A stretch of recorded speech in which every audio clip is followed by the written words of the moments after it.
Hey everyone, once again, Canada's publicly funded, forced, I'll add, not like we choose to, not like we voluntarily opt into it.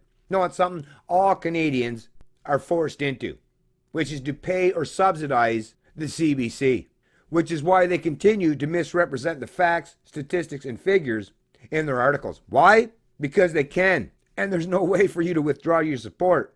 And while these hacks get subsidized to the tune of over $1 billion at the expense of the Canadian taxpayer, people like myself, well, I'm living on pennies on the dollar in comparison, but at least I'm willing to tell you the truth because I'm not beholden to anyone and don't have to conform to that kind of authoritarian structure.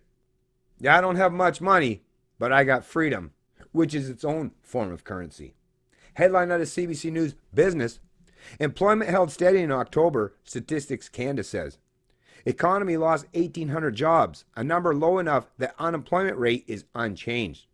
It's being reported by the Canadian Press, November 8th, 2019. The number of people working in Canada edged lower in October as the manufacturing and construction sectors lost jobs, while the unemployment rate held steady at 5.5%. Statistics Canada said Friday the economy lost 1,800 jobs in October, following gains of 54,000 jobs in September and 81,000 in August. Okay, first I'll just say, let me just clarify things a little bit for you. October, yeah, that's that time of the year where you are going to have some layoffs in the construction industry. That's an annual thing. There's nothing new under the sun when you're talking about that kind of fact or figure.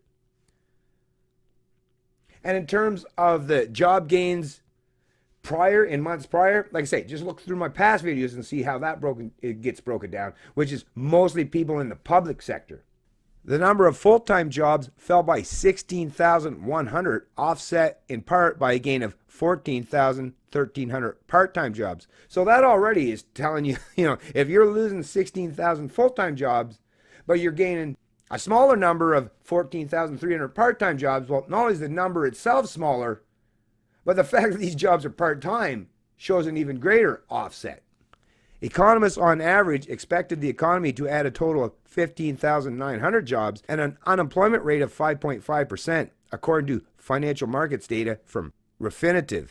Now, this is the part where you really got to pay attention to the numbers and what that actually means. The manufacturing sector lost 23,000 jobs, mostly in Ontario, while the construction sector lost 21,000. Employment in the other services industry also fell by 18,000. So, manufacturing, actually, that's one area where, whether it's winter or summer, a decline in manufacturing job, that you can't contribute or attribute to that weather conditions or the fact that it's winter. No. If it's manufacturing jobs, which is inside, right? These are jobs where people work inside big buildings. So whether it's winter or summer, that's not going to play any role or effect on job gains or losses. So if they're coming from manufacturing sector losses, well, that's outside of seasonal conditions. Then I'm not sure what this other service industry represents, but 18,000 more losses in that industry or that segment of the economy. Now listen to how that's somewhat being offset. The losses were offset in part by an increase of 20,000 jobs working in public administration and 18,000 in finance, insurance, real estate, rental, and leasing. We're talking about 20,000 jobs in public administration. Public administration, right? More government jobs, more public sector bloat. And how does the public sector get paid? Oh, right. Based on the proceeds of theft or forced wealth or income redistribution from those who work in the private sector.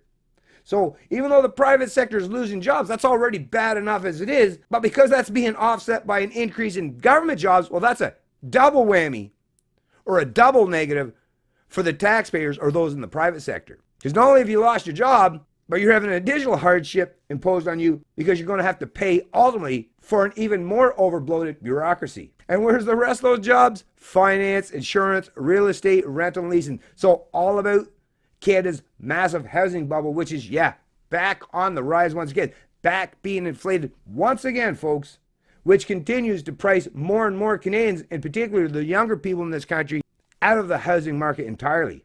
So as far as I see, this is all negative for everyone but those who are part and parcel of the ruling class in this country.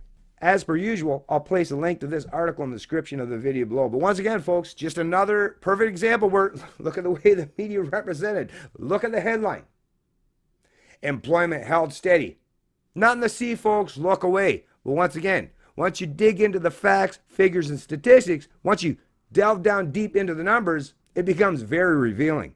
But like I've said many times in the past, most people don't delve that deep into the numbers.